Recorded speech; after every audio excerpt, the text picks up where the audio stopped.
This is episode 8 of my Sorare journey, and we'll just go through and see how I did in the last week's competition. As you can see, I came 67th in the Global AllStars. I was just out of the points region, or the prizes, let's say, so I've got my E threshold, so 30 quid, but 55th I would have got a tier 3 rare, and obviously it's not very expensive, but it would have been nice to finally win something. You can see for my team, what's really upsetting is that they actually all kept a clean sheet, and I got a goal here and a goal and an assist here. So how I didn't score points is a bit ridiculous. I think I got really unlucky because the Olsen game, there was sounds ridiculous, but it was just like heavy rain where it had to be stopped the game. So like completing passes was pretty difficult, losing possession quite frequently. So yeah, these scores of my two defenders went down. Dave was my captain.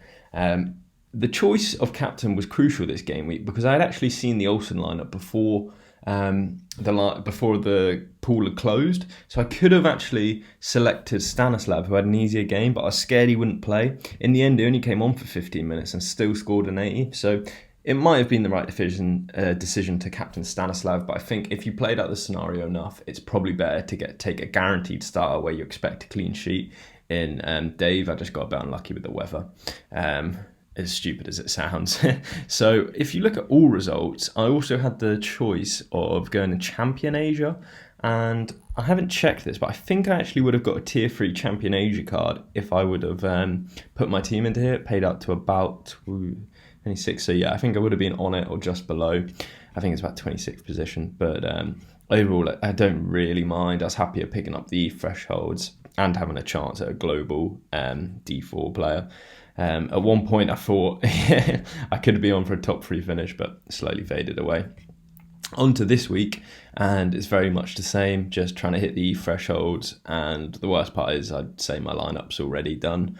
So 21st I'm currently at, my captain only scored 36, a good 60, but Dave didn't play and I knew he wouldn't play. I just didn't want to go onto the market and pick someone up.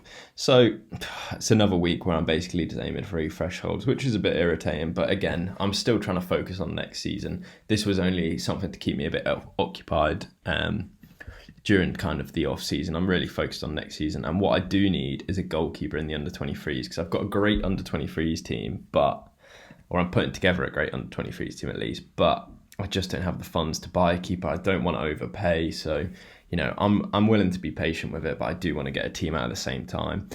You can see here that I've got Stanislav up for sale, lowest on the market of his season, of his latest season card, with an 8% bonus. He last sold for 275, so I'd be really happy I'd get free. The reason for that is to raise funds. I've said before I like the interest of green, so I'm looking if I can get him. He's reasonable price if he's guaranteed to start, but he's still not guaranteed to start. I spoke before about how I like Zion, but he was mistakenly in the team. So in this game, he played, but hadn't had his COVID test back, so that actually went down as a loss for the whole team. This one was a mistake, and it looks like he was dropped for that game, so correspondingly his price has dropped, so I'm glad I didn't get him before, but it might be worth a gamble picking him up. I'm looking at some other options, but overall it's just a kind of week of entering the competitions, doing the best I can, and building for the future. So yeah, I'll see you in the next episode. Thanks a lot.